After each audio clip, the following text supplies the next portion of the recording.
ఏ కూతురు పెళ్ళైనా కన్న తండ్రి కళ్ళ ముందు కూతురు పెళ్లి జరుగుతుంటే బాధపడతాడు.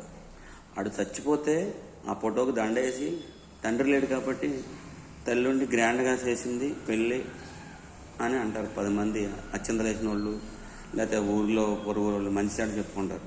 తండ్రి బతుకున్నప్పుడు తండ్రి పేరెట్టుకొని తండ్రి లేకుండా కన్యాదానం చేయవసరం లేదనుకోండి.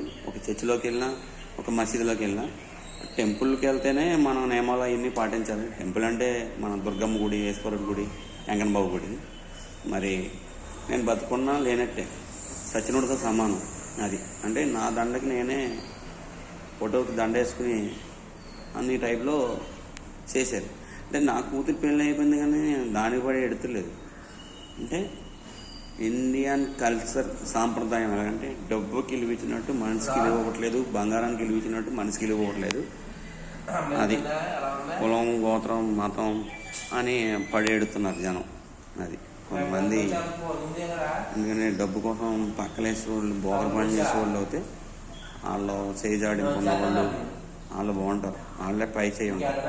తప్పుడు పనిలోకి వెళ్ళి తప్పుడు పనులు చేసి గంటకు కొండ మార్చి, అంటే గంటకి మగోడు వెళ్ళి ఇంకో దాన్ని మార్చి అటువంటి వాళ్ళకి రోజులు వెళ్తూ ఉంటాయి అనమాట. ఇది నిజాలే కాబట్టి నిజాలే మాట్లాడుకుందాం, అబద్ధాలు అయితే అబద్ధాలే మాట్లాడుకుందాం. తప్పే ఉంది ఇందులో. కొట్టరు కదా, చంపారు కదా.